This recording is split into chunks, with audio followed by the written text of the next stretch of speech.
নমস্কার। আজকে নিয়ে হাজির হয়েছি ধনেপাতা ভর্তার রেসিপি নিয়ে। শীতকাল মানেই কিন্তু বাঙালির পাতে যে কোনো একটা ভর্তা থাকবেই।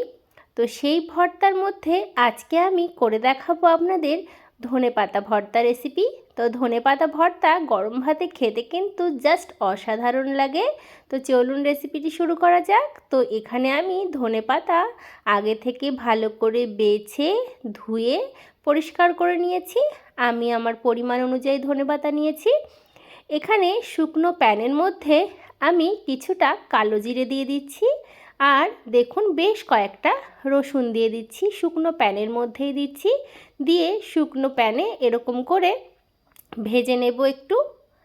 এর মধ্যে আমি কাঁচা লঙ্কাও দিয়ে দেব একসঙ্গে। রসুন, কাঁচা লঙ্কা আর কালো জিরে গ্যাসের ফ্লেমটা মিডিয়াম টু লো হিটে রেখে ভেজে নেব। এইভাবে যদি আপনারা শুকনো প্যানের মধ্যে এই রসুন, কালো জিরে, লঙ্কা ভেজে এই ভর্তাটা করেন তাহলে কিন্তু খেতে কিন্তু অসাধারণ হয়। তো দেখুন বন্ধুরা, রসুনের গায়ে যে একটা সুন্দর দাগ লেগেছে, লঙ্কার গায়েও কিন্তু দেখুন এই দাগটা লেগেছে। এই দাগের জন্যই কিন্তু ফ্লেভারটা বেশি ভালো আসে। তো সব কিন্তু আমার ভাজা হয়ে গেছে। এবারে ঠান্ডা করে এই যে একটা মিক্সিং জারের মধ্যে ভেজে রাখা রসুন, কালো জিরে, কাঁচা লঙ্কা দিয়েছি। আর ঝালটা আমি একটু বেশি দিয়েছি। ভর্তা বা বাটাতে একটু ঝাল ঝাল হলে খেতে বেশি ভালো লাগে। তো পেস্ট করে নিয়ে আমি ফিরে আসছি। তো বন্ধুরা, আপনারা শিলপাটাতেও বেটে নিতে পারেন। তো দেখুন সুন্দর একটা মিহি পেস্ট করে নিয়েছি। আর ধনেপাতাটা আমি কাঁচাই বেটে নিলাম। এবারে ফ্রাইং প্যানটার মধ্যে সর্ষের তেল দিয়ে দিচ্ছি। একটু বেশি করেই সর্ষের তেল দিলাম। সর্ষের তেল একটু বেশি দিলে খেতে ভালো লাগে। এবারে বেটে রাখা ধনেপাতা দিয়ে দিলাম। তো ধনেপাতা দিয়ে ভালো করে নাড়াচাড়া করব। তো আপনাদের এই রেসিপিটি কেমন লাগছে বন্ধুরা, অবশ্যই কিন্তু কমেন্ট বক্সে জানাতে পারেন। এই যে ধনেপাতার মধ্যে যে একটা জলীয় ব্যাপার, এই জলীয় ভাবটা কিন্তু আমি টানিয়ে দেব। টান টান করে এই ধনেপাতা বাটা বা ভর্তাটা করব। এবারে স্বাদ মতো নুন দিয়ে দিচ্ছি, ভালো করে মিশিয়ে নিচ্ছি। তো বন্ধুরা, আমার এই ধনেপাতা বাটা রেসিপিটি আপনাদের কেমন লাগলো? যদি ভালো লাগে তাহলে অবশ্যই লাইক, শেয়ার, কমেন্ট, সাবস্ক্রাইব করে পাশের বেল আইকনটা প্রেস করে রাখবেন। আর আমি কিন্তু এই ধনেপাতা বাটার মধ্যে হলুদ দিলাম না। হলুদ দিলে ধনেপাতার যে সবুজ রং সেটা কিন্তু নষ্ট হয়ে যেত। তো সেই জন্য আমি হলুদটা দিইনি।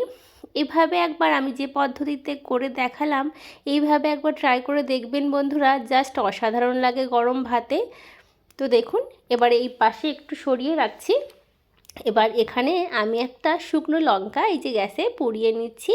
শুকনো লঙ্কা এইভাবে পুড়িয়ে যদি এই ভর্তার মধ্যে দেন বন্ধুরা, ফ্লেভারটা কিন্তু দারুণ আসে।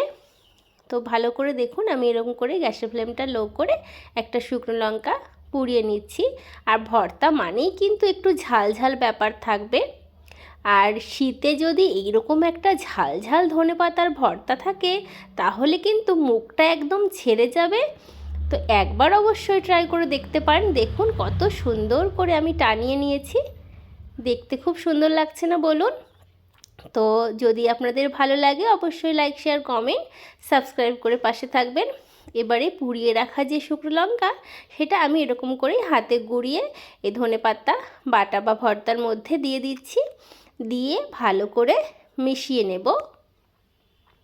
তো ভালো করে মিশিয়ে নিচ্ছি। তো বন্ধুরা, আপনারা কিন্তু অবশ্যই ট্রাই করবেন। আর কেমন লাগলো সেটাও কিন্তু আমাকে কমেন্ট বক্সে জানাবেন। আমাদের তো এই রেসিপিটা বাড়িতে ভীষণ ভালো লাগে, তো সেটাই আমি আপনাদের সঙ্গে শেয়ার করলাম। তো আপনারা তো অনেকে অনেক রকমভাবে এই ধনেপাতা বাটা করেন, কাঁচাও করেন, তবে আমার এই পদ্ধতিতে একবার করে দেখতে পারেন। তো আমার কিন্তু একদম রেডি হয়ে গেছে ঝাল ঝাল ধনেপাতার বাটা বা ভর্তা। দেখুন কড়াই থেকে একদম ছেড়ে আসছে। দেখতে কতটা লোভনীয় হয়েছে বলুন? খেতেও কিন্তু তার থেকে বেশি মজাদার হয়। তো এবারে একটা পাত্রে আমি নামিয়ে দেখাচ্ছি। তো দেখুন বন্ধুরা, একটা পাত্রে আমি নামিয়ে নিয়েছি ধনেপাতা আর একটা পাকা লঙ্কা দিয়ে। কতটা সুন্দর লাগছে আপনারাই বলবেন। খেয়ে আমাকে কমেন্ট বক্সে জানাবেন আপনাদের কেমন লাগলো। আপনাদের অসংখ্য ধন্যবাদ বন্ধুরা আমার এই সম্পূর্ণ ভিডিওটি দেখার জন্য।